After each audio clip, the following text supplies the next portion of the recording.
Hi friends, complete English grammar. Previous ವಿಡಿಯೋದಲ್ಲಿ noun and types of noun ಬಗ್ಗೆ ತಿಳ್ಕೊಂಡಿದ್ವಿ and ಇವತ್ತಿನ ವಿಡಿಯೋದಲ್ಲಿ countable and uncountable noun ಬಗ್ಗೆ ತಿಳ್ಕೊಳ್ಳೋಣ. ಇವತ್ತಿನ ವಿಡಿಯೋನ ಸ್ಟಾರ್ಟ್ ಮಾಡೋಣ.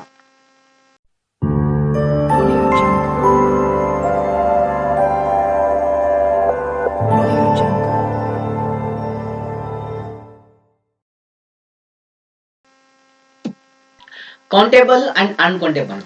Okay, first countable noun ಅಂದ್ರೆ ಏನಂತ ತಿಳ್ಕೊಳ್ಳೋಣ. Name of the objects person that we can count is called as countable. ನೋಡಿ, ಯಾವುದೇ ಒಂದು ವಸ್ತು ಇರ್ಬೋದು, ವ್ಯಕ್ತಿ ಇರ್ಬೋದು, ನಂಬರ್ಸ್ ಅದರಲ್ಲಿ ನಂಬರ್ಸ್ ಅನ್ನು ಕೌಂಟ್ ಮಾಡೋ ಅಬಿಲಿಟಿ ಇದ್ರೆ ಅದಕ್ಕೆ ನಾವು ಕೌಂಟೇಬಲ್ ಅಂತ ಕರಿತೀವಿ. ಯೂಶುವಲಿ ಕೌಂಟೇಬಲ್ ನೋನ್ ಏನಿರುತ್ತೆ, ನಾವು ಸಿಂಗ್ಯುಲರ್ ಮತ್ತೆ ಪ್ಲೂರಲ್ ಮಾಡ್ಬೋದು, ಎಲ್ಲಾ ಕೌಂಟೇಬಲ್ ನೋನ್ಸ್ ನ. ಎಕ್ಸಾಂಪಲ್ ಅಂತ ತಗೊಂಡಾಗ ನೋಡಿ, book, pen, apple, boy, tree, etcetera. These are the example for countable. For example, one book ಇದ್ರೆ ವಿಲ್ ಸೇ ಬುಕ್. ಸೊ ಮೂರು ಪುಸ್ತಕಗಳಿದ್ರೆ 3 books ಅಂತ ಕರಿತೀವಿ. ಪೆನ್ಸ್ ಅಂತ ಮಾಡ್ತೀವಿ, like 2 pens, 5 pens, 10 pens. apples ಅಂತ ಹೇಳ್ತೀವಿ. Boys, trees. So all countable nouns ನಾವು ಪ್ಲೂರಲ್ ಫಾರ್ಮ್ ಮಾಡಬಹುದು. That is what countable noun. So what is uncountable noun? Uncountable name of the things which we cannot count.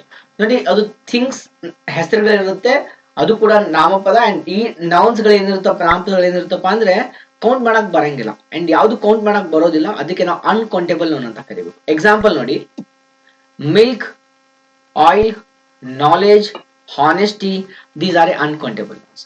Uncountable nouns ನ ನಾವು normally singular ಮತ್ತೆ plural ಮಾಡಕ್ ಸಾಧ್ಯ ಇಲ್ಲ. So ಯಾಕಂದ್ರೆ ಇದು ಅನ್ಕೌಂಟೇಬಲ್ ಇದೆ, we cannot make it to plural. Example, milks ಅಂತ ಮಾಡಂಗಿಲ್ಲ, ಆಯಿಲ್ಸ್ ಅಂತ ಮಾಡಂಗಿಲ್ಲ, ನಾಲೆಜಸ್ ಅಂತ ಮಾಡೋದಿಲ್ಲ, ಹಾನೆಸ್ಟೀಸ್ ಅಂತ ಮಾಡಂಗಿಲ್ಲ. So these are the uncountable nouns. We cannot count 2 milk, 4 milk ಅಂತ ಅನ್ನಕ್ ಬರಂಗಿಲ್ಲ. These are uncountable. ಅದಕ್ಕೆ ಯಾವ್ದು ಕೌಂಟ್ ಮಾಡಕ್ ಬರಂಗಿಲ್ಲ, ಅದಕ್ಕೆ ನಾವು ಅನ್ಕೌಂಟೇಬಲ್ ನೌನ್ ಅಂತ ಕರಿತೀವಿ. ಸೊ ಕೌಂಟೇಬಲ್ ನೌನ್ ಮತ್ತೆ ಅನ್ಕೌಂಟೇಬಲ್ ನೌನ್ಗೆ ಇಮೇಜಸ್ ಮುಖಾಂತರ ಸ್ವಲ್ಪ ಎಕ್ಸಾಂಪಲ್ಸ್ ನೋಡೋಣ. Let me go for countable ನೌನ್ಗೆ ಎಕ್ಸಾಂಪಲ್ಸ್. ನೋಡಿ, ಈಗ ನನ್ನ ಹತ್ರ 3 ಇಮೇಜಸ್ ಇದೆ. ಅದು 3 ಇಮೇಜಸ್ ಏನಪ್ಪಾ ಅಂದ್ರೆ, ಒಂದು ಬುಕ್ಸ್ ಇದೆ, ಆಪಲ್ಸ್ ಇದೆ, ಪೆನ್ಸ್ ಇದೆ. ನೋಡಿ, ಬುಕ್ಸ್ ನೋಡಿದ ತಕ್ಷಣ, ಇಮೇಜ್ ನೋಡಿದ ತಕ್ಷಣ ಹೇಳ್ತೀರಾ. So how many books are there ಅಂತ ಅಂದ ತಕ್ಷಣ ಹೇಳ್ತೀರಾ 4 books.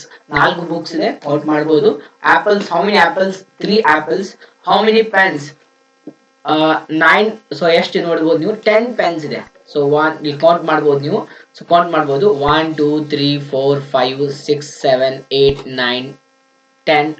ಸೊ ಇಷ್ಟು ಪೆನ್ಸ್ ಇದೆ ನೋಡಿ. 11 pens are there. That is what books, apples and pens we can count. Okay, what about uncountable noun? Example, image ಮುಖಾಂತರ ಚೆಕ್ ಮಾಡೋಣ.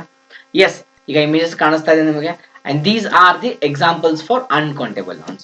ನೋಡಿ, milk, oil, knowledge. So you cannot count these uncountable nouns. Uncountable nouns ನ count ಮಾಡಕ್ ಬರಂಗಿಲ್ಲ. So ಎಷ್ಟು milk ಇದೆ? 1 2 3. So we cannot count.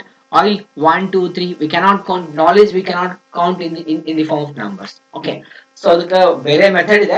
ನಾವು uncountable ನ ನೀವು ಮೆಜರ್ಮೆಂಟ್ ಮಾಡ್ಬೇಕಂದ್ರೆ in terms of glass, in terms of bowls, ಅದರಲ್ಲಿ ನಾವು ಮೆಜರ್ಮೆಂಟ್ ಮಾಡಬಹುದು. ಫಾರ್ ಎಕ್ಸಾಂಪಲ್, ಈಗ ನೋಡಿ, ಗ್ಲಾಸ್ ಇದೆ, 1 ಗ್ಲಾಸ್ ಇದ್ರೆ 2 ಗ್ಲಾಸ್ ಇದ್ರೆ ನಾವು ಅನ್ಬೋದು, ಏನ್ ಅನ್ಬೋದು? 2 glasses ಆಫ್ ಮಿಲ್ಕ್ ಅಂತ ಅನ್ಬೋದು. ಸೊ ಆ ರೀತಿ ಕೌಂಟ್ ಮಾಡೋದು means here you can count glass, we cannot count milk. Here milk ನ ಕೌಂಟ್ ಮಾಡಕ್ ಬರಂಗಿಲ್ಲ, ನಾವು ಮೆಜರ್ಮೆಂಟ್ ಮಾಡಬಹುದು. ಅಂಡ್ ಗ್ಲಾಸಸ್ ನ ಕೌಂಟ್ ಮಾಡಬಹುದು. ನಾ ಈ ರೀತಿ ಹೇಳ್ಬೋದು, 1 ಗ್ಲಾಸ್ ಇದ್ರೆ ಗ್ಲಾಸ್ ಆಫ್ ಮಿಲ್ಕ್, 4 ಗ್ಲಾಸಸ್ ಇದ್ರೆ 4 glasses ಆಫ್ ಮಿಲ್ಕ್ ಅಂತ ಹೇಳ್ಬೋದು. These are called as uncountable noun. ಇದಕ್ಕೆ uncountable noun, countable noun and even noun kinds ಸಂಬಂಧಪಡುವಂತ ಮತ್ತೆ ಏನೇ ಮಾಹಿತಿ ಮೀನ್ಸ್ ರೂಲ್ಸ್ ಏನೇ ಇರುತ್ತೆ ಅದು ಬರುವಂತ ವಿಡಿಯೋ ಸೀರೀಸ್ ಅಲ್ಲಿ ಕವರ್ ಆಗ್ತಾ ಇರುತ್ತೆ. ಅಂಡ್ ಇಲ್ಲಿಗೆ ಈ ವಿಡಿಯೋನ ಕ್ಲೋಸ್ ಮಾಡ್ತಾ ಇದೀನಿ. ಆ ವಿಡಿಯೋ ಇಷ್ಟ ಆದಲ್ಲಿ ಡೋಂಟ್ ಮಿಸ್ ವಿಡಿಯೋನ ಲೈಕ್ ಮಾಡಿ, ಶೇರ್ ಮಾಡಿ, ನಿಮ್ ಫ್ರೆಂಡ್ಸ್ ಜೊತೆ ಶೇರ್ ಮಾಡಿ. ಯಾರು ಫಸ್ಟ್ ಟೈಮ್ ವಿಡಿಯೋ ನೋಡ್ತಾ ಇದ್ದೀರಾ, ಡೋಂಟ್ ಮಿಸ್ ಚಾನೆಲ್ ನ ಸಬ್ಸ್ಕ್ರೈಬ್ ಮಾಡಿ. Thank you for watching.